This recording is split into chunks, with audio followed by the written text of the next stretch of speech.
باقی بہت ساری چیزیں لوگوں نے اپنی طرف سے بنا لی ہیں جن کا کسی حدیث سے قرآن سے کہیں ثبوت نہیں ہے۔ مثلا لوگوں میں مشہور ہے کہ آدم علیہ السلام اس دن پیدا ہوئے تھے، یا حضرت ابراہیم علیہ السلام اس دن پیدا ہوئے تھے، یا قیامت اس دن آئے گی۔ اس قسم کے جو باتیں ہیں ان کا کہیں قرآن و حدیث میں ثبوت نہیں آیا۔ جتنا ثبوت ہے میں نے عرض کر دیا۔ تاریخی اگر واقعہ کوئی اس سے وابستہ ہے تو موسیٰ علیہ السلام کا۔ ایک اور غلط فہمی یہ بھی ہے کہ بعض لوگ عاشورہ کی حرمت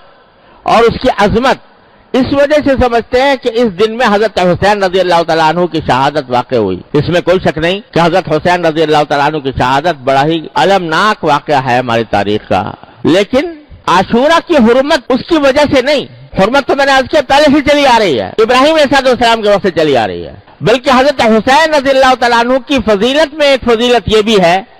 کہ ان کی شہادت اللہ تبارک و تعالیٰ نے مقدر فرمائی عاشورہ کے دن، تو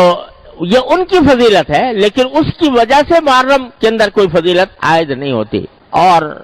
بے شک حضرت حسین رضی اللہ عنہ کی شہادت کا واقعہ بڑا ہماری تاریخ کا المناک واقعہ ہے۔ نبی کریم سرور عالم صلی اللہ علیہ وسلم کے نواسے، آپ کے جگر گوشہ، وہ اس طرح شہید ہوئے مظلومانہ انداز میں، تو یہ ایک بہت ہی بڑا کربناک اور المناک واقعہ ہے۔ لیکن اللہ تبارک و تعالیٰ نے ہمیں یہ تلقین فرمائی ہے، نبی کریم سرور عالم صلی اللہ علیہ وسلم کی تلقین یہ ہے، کسی کی بھی وفات ہو، کسی کی بھی شہادت ہو، تو نبی کریم سرور عالم صلی اللہ علیہ وسلم نے یہ فرمایا کہ اس موقع پر ماتم کرنا، گریبان چاک کرنا، اپنے گالوں کی پٹائی کرنا، اس کو سرکار دو عالم صلی اللہ علیہ وسلم نے ارشاد فرمایا کہ جو ایسا کرے وہ ہم میں سے نہیں ہے۔ اور خود حضرت حسین رضی اللہ تعالیٰ عنہ، کامل ابن اسیر جو تاریخ کی مشہور کتاب ہے، اس کے اندر لکھا ہے کہ حضرت حسین رضی اللہ تعالیٰ عنہ نے اپنی وفات سے اپنی شہادت سے 2 روز پہلے یا 3 روز پہلے اپنی بہن حضرت زینب رضی اللہ تعالیٰ عنہ ان کو وصیت کی کہ بہن، یہ الفاظ میری پیاری بہن، یہ الفاظ ہے، میری پیاری بہن اگر میں شہید ہو گیا تو میرے اوپر نہ گریبان چاک کرنا، نہ اپنے گالوں کو مارنا، اور نہ اپنے کپڑے پھاڑنا۔ یہ وصیت فرمائی حضرت حسین رضی اللہ تعالیٰ عنہ۔ لہذا اس قسم کی جو کارروائیاں کی جاتی ہیں وہ نبی کریم صلی اللہ علیہ وسلم کے احکام کی بھی خلاف ورزی ہے، اور خود حضرت حسین رضی اللہ تعالیٰ عنہ کے احکام کی بھی خلاف ورزی ہے۔ یہ بات مناسب اور نصیحت کے انداز میں ان لوگوں سے کہہ دینی چاہیے کہ جو یہ کام کرتے ہیں۔ لیکن یہ بھی ساتھ میں عرض کر دوں کہ بندے کا کام یہ ہے کہ وہ حق کی بات حق طریقے سے، حق نیت سے اور نصیحت کے انداز میں، شفقت اور محبت کے انداز میں پہنچا دے اس شخص کو جو غلط راستے پر ہے۔ لیکن پھر اس کی ذمہ داری ہے کہ وہ حق کو اختیار کرتا ہے یا باطل کو اختیار کرتا ہے۔ انسان کو اس بات کا مکلف نہیں کیا گیا کہ وہ زبردستی دوسرے کو اپنی بات منوائے۔ قرآن کریم کی وہ آیت جو میں نے پچھلے جمعہ میں پڑھی تھی،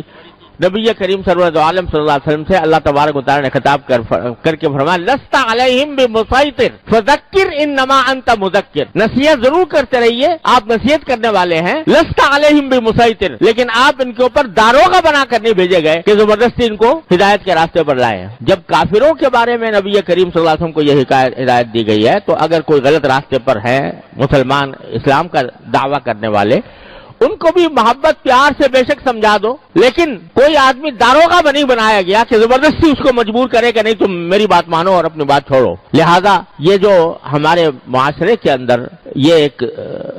بعض لوگوں کا یہ ذہن بن گیا ہے کہ وہ دوسروں کو اپنے عقیدے کی طرف زبردستی کھینچے، اور اگر کوئی نہیں آتا تو اللہ بچائے لڑائی کے اوپر بھی آمادہ ہو جائیں، مارنے پیٹنے پر بھی آمادہ ہو جائیں، اور اسی کی وجہ سے افسوس ہے کہ ہمارے معاشرے کے اندر یہ قتل و غارت گری کا بھی بازار، خاص طور سے محرم کا جب مہینہ آتا ہے تو اس کے اندر لوگ سہمے ہوئے ہوتے ہیں کہ پتہ نہیں کیا ہو جائے گا، اور ایک دوسرے کے اوپر لڑنے مرنے کے لیے تیار ہو جاتے ہیں اور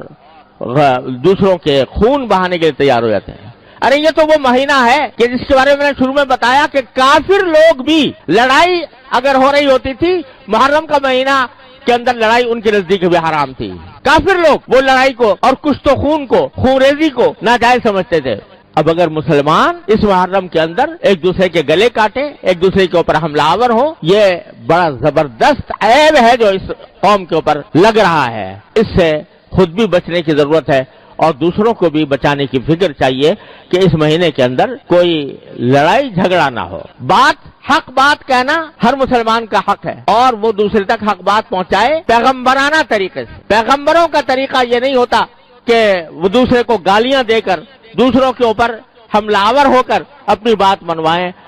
پیغمبروں کا طریقہ وہ ہے جو اللہ تعالی نے حضرت موسیٰ علیہ السلام کو سکھایا کہ تم فرعون کے سامنے جا رہے ہو تو قولا لہو قولا لینا، فرعون کے سامنے بھی نرم بات کرنا۔ اب اندازہ لگائیے فرعون سے بڑا گمراہ کون ہو سکتا ہے؟ لیکن اللہ تبارک و تعالیٰ نے حضرت موسیٰ علیہ السلام کو تلقین فرمائی کہ ان سے نرم بات کرنا، لعلہ یتذکر و یخشی، ہو سکتا ہے وہ بات مان لے، ہو سکتا ہے اللہ کا ڈر اس کے دل میں پیدا ہو جائے۔